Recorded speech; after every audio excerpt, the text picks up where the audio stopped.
The God that we serve is an omnipotent God. When we say that God is omnipotent, we mean that God is all-powerful. We mean that there is no one and there is nothing that can be compared to Him. In the book of Isaiah, chapter 40 and verse 25, God declares, "To whom will you compare me? Or who is my equal?" declares the Holy One of Israel. To say that God is omnipotent simply means that His power surpasses all of the combined powers of the universe. God has no limits, and God has no boundaries. God has no restrictions to His power and to His greatness.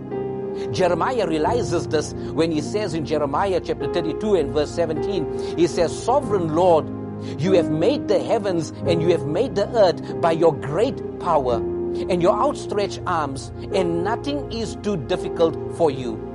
Now the greatness of His power is seen in all of His created works. The vastness of the universe just staggers our limited imaginations, and the microscopic realms are equally and amazingly complex. By just gazing at the stars, we stand in awe before an omnipotent God. His power is both immeasurable and incomprehensible. Isaiah proclaims in Isaiah 40 verse 26, he says, "Lift up your eyes and look at the heavens. Who created all of these? He who brings out the starry host one by one, and He calls each one of them by name. Because of His great power and His mighty strength, not one of them are missing." In the book of Daniel, we read the story of a Babylonian king called King Nebuchadnezzar. King Nebuchadnezzar was a mighty man, yet this mighty king had a glimpse of God, and when he had a glimpse of God, he fell to his knees and he began to declare, "When my eyes gaze towards the heaven, I praise the Most High. I glorify Him who lives forever. His dominion and His power is eternal, and His kingdom endures forever." King Nebuchadnezzar goes on and he says, "All the power and all the people of the earth are regarded as nothing. He does as He pleases with the powers in heaven and the people on earth. No one can hold back His hand and say, 'What have you done?'" Now our God is omnipotent, which means our God is not accountable to any man, nor does He stand trial before the nations of the earth, but rather He alone rules the nations of the world. The prophet Isaiah, in Isaiah 40 verse 13 to verse 15, makes this announcement. It says, "Who can fathom the Spirit of the Lord, and who can instruct Him in counsel? Who did the Lord consult to enlighten him, or taught him what is the right ways? Surely the nations are like a drop in the bucket. They are like dust on the scales." In the affairs of men, we see the omnipotence of God. We behold His awesome power as He makes the impossible possible. His omnipotence is seen when He divided the Red Sea and took the children of Israel across on dry ground. His power is displayed when He brought down the walls of Jericho and He made the sun stand still for His servant Joshua.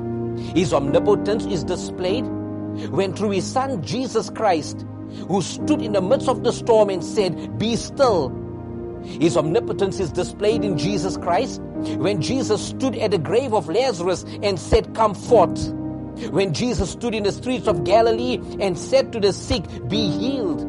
His omnipotence is displayed when He said to the adulterous woman, "Your sins are forgiven."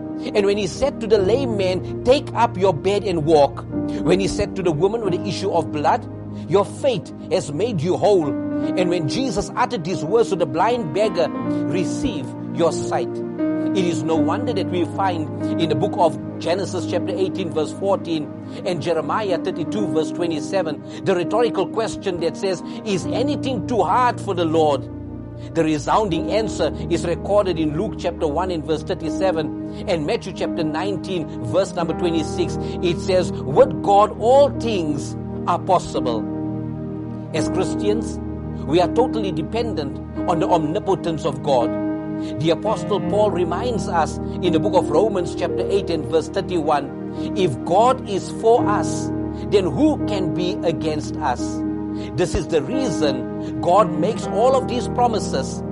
In Psalms chapter 50 verse 15, God promises and He says these words, call upon me in your day of trouble and I will deliver you. In 1 Peter chapter 5 and verse number 7, God says, cast all your cares upon me, for I care for you. Now God can only make these promises because He is an omnipotent God. As Christians who depend on the omnipotence of God, we can say as the psalmist says in Psalms chapter 20 and verse 7, some will trust in chariots and some will trust in horses, but we put our trust in the name of the Lord. You see, as Christians, our hope is never found in men, but our hope and our faith is always grounded in the omnipotence of God. And that is why we say, as the psalmist said in Psalms 146 verse 3, 4 and 5, do not put your trust in princes, nor in human beings who cannot save. When their spirit departs, they return to the ground.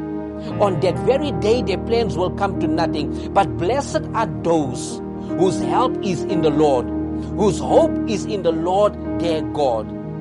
Are you going through troubles and problems today? Are you standing in a place of frustration, anxiety? And are you standing in a place of uncertainty? Then I want you to know as a Christian that you can put your hope, your faith, and your trust in the omnipotence of God, a God that is all powerful, a God that will never leave you nor forsake you.